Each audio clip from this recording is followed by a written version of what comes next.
Now let's turn the page a little bit. And before we turn the page, I do want to say that what is the thought process with Jay-Z reintroducing himself, in your opinion? But what I want to say to Jay-Z, he definitely added to his legacy. And I think this is a masterclass of branding and changing the public's perception of him, because he had a rough 2 years where he got hit with the Epstein files.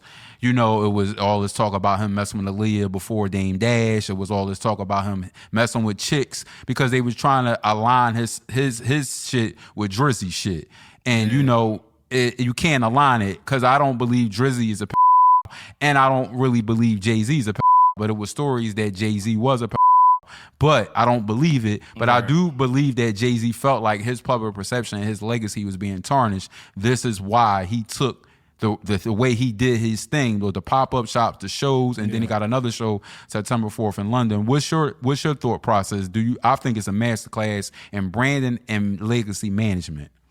I think it's half and half. And the reason why I say it's half and half is because, yes, with the 30th anniversary of Reasonable Doubt, 25th anniversary of Blueprint, that had to be celebrated. Absolutely. I totally agree with that. Being that it had to be celebrated, you have to do things the right way. Mm-hmm. So on that end, I would definitely give him to that when it comes to that part of the branding, because obviously Jay-Z's an icon I know we're going to keep saying that in this damn episode, but he is an icon when it comes to those two great albums that are classics. Now, that part, I'm not going to take nothing away from him, but that GQ interview, that was the catalyst of everything that went into the Roots picnic.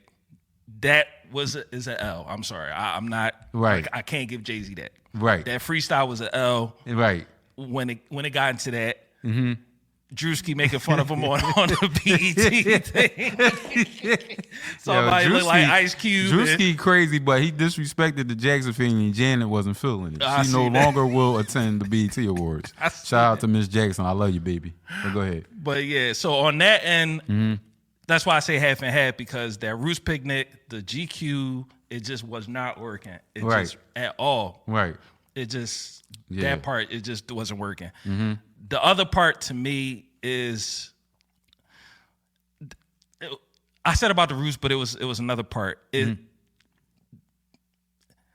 When it comes to him dissing everybody, yes, it's going to get attention. It's going to get everybody there. But now people are starting to see the chinks in your armor. And what kind of also hurt him was that Target deal.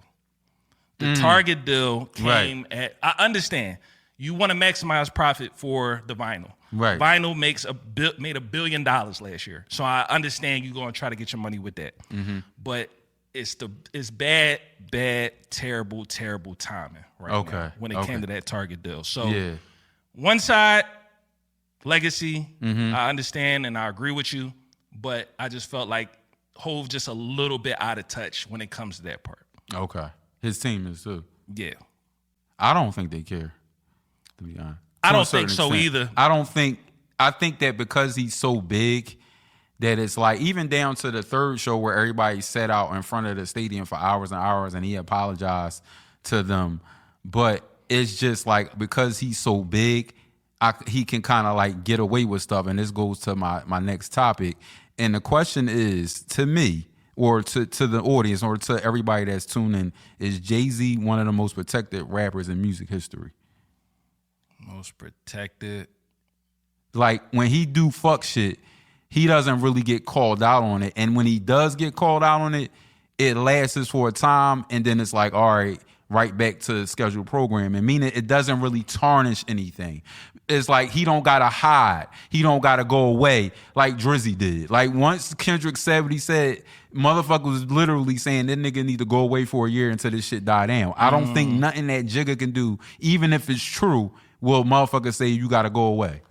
Nah, I truly agree, but that comes with a great team of Rock Nation and PR. You know what I'm saying? Yeah. Being down with who he's down with, Rock Nation is very connected. I don't think people understand to the extent that they're very connected. So that's why.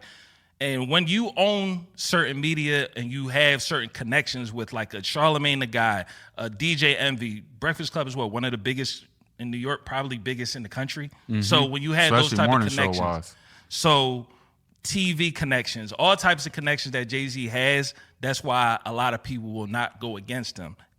It's only till you see now with a little bit of the chinks in the armor that people are like, okay, he's bothered by this a little bit. We can jab a little bit. This freestyle, we can jab. Oh, all right. We thought he was on a high end somewhere. He don't worry about nobody. But he definitely looks down and understands who's saying what about him. So it's like we kind of get it now. So protected, yes, because of who he's with. Who's not going to protect him? It's a damn near multi-million-dollar company. So.